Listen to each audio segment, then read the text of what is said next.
Салам достор, сиздер менен Айдана Бектурган кызы. Кызыктын баары алдыда биз менен болуңуздар. Бүгүнкү программабызда жалкоолук туурасында сөз кылалы деп чечтик. Чындыгында ак көңүлдүн аты арыбайт, өзү жарыбайт деген макалды мен алмаштыргым келет да. Жалкоонун аты арыбайт, өзү жарыбайт депчи. Анткени жалкоо чындыгында жамбаштап жата берген кыргызга тиешелүү деп ойлойм да, негизи жалкоолуктучу. Чычалашыбыз мүмкүн, бизге тиешеси жок деп айтышыбыз мүмкүн, бирок башка улуттарга салыштырганда кыргыздар көбүнчө жамбаштап жатканды жакшы көрөбүз. Жана ошондой эле ошол Түгөлбай Сыдыкбеков, кыргыздын улуу жазуучусу айтканы эсибизге келет да. Мен 1000 жыл жашадым депчи. Ошондой эле кыргызга бир 1000 жыл бериле тургандай эч нерседен кенебей, кенен кесири шашпай ушинтип жашаганыбыз дагы жалган эмес, бул чындык. Бирок бул жалкоолук болуп эсептелинет. Мына ушул жалкоолуктан арылуу керекпи? Кандай ойлойсуздар? Сиздердин оюңуздар кандай? Бул мындайча айтканда жалкоолук бул оору болуп эсептелинет экен психологиялык жактан алып караганда. Анткени биз атайын биз өзүбүздүн бир ыңгайлуу зонага кирип алабыз өзүбүз. Анан ошол нерседен чыга албай, ошол жагып калат да, ошол жашоо бизге жагып калат. Анан ошол нерседен чыккыбыз келбейт, эч нерсени өзгөрткүбүз келбейт.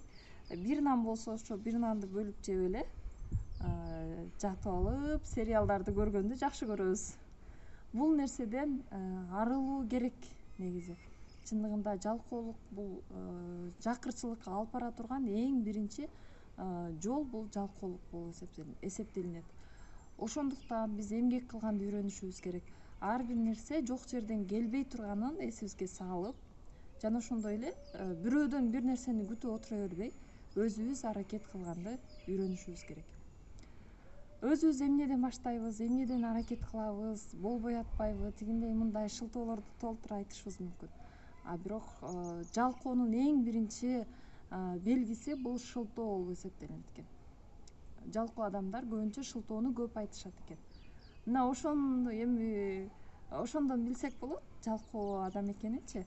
Шылтоо айтып, анан тигиндей айлык аз, анан жумушка чык десе эле көптөгөн шылтоолорду айтып баштайт да. Негизичи бул жалкоо чын эле оору деп айтып атабыз. Анан ошондой шылтоолордун негизинде кандайдыр бир өзүнүн айланасындагы адамдардын мойнуна минип алган, анан ошол нерсеге көнүп чыргап өмүр бою эле ошентип чыргап өтөм деп ойлошу мүмкүн да. Бирок бул туура эмес.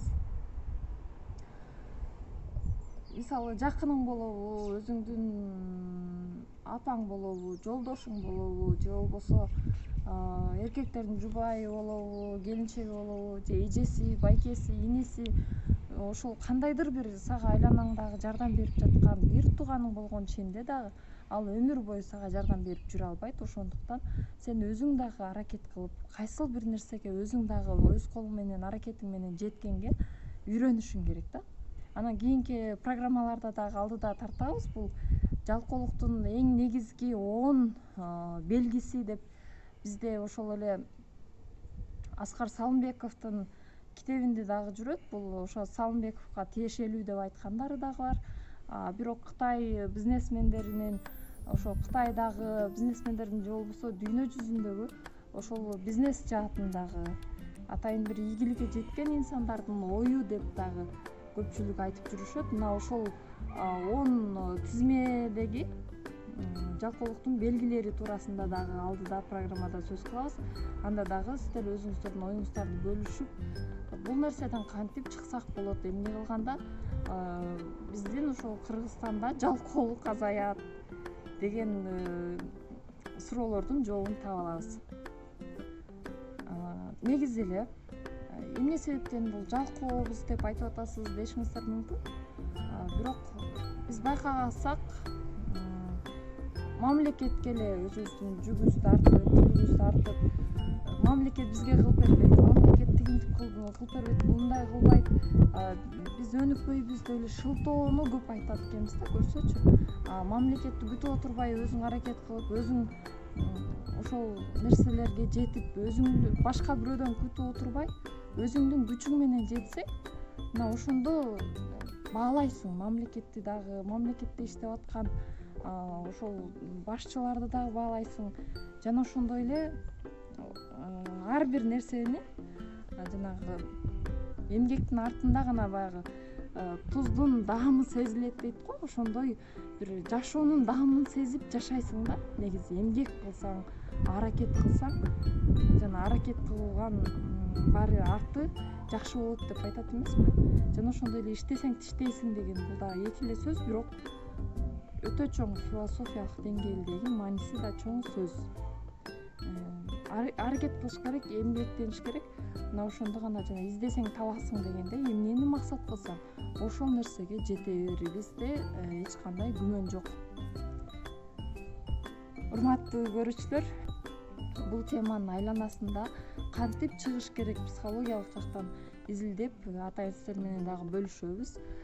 Сиздер менен Айдана Бектурган кызы болду. Биздин каналыбызга жазылыңыздар, лайк басыңыздар, жана ошондой эле комментарий калтырып, астына жана коңгуроону басып койсоңуздар, 24 саат бою биз өзүбүздүн программаларыбызды салганда сиздерге кабардар кылып турат. Ошондуктан биз менен болуңуздар.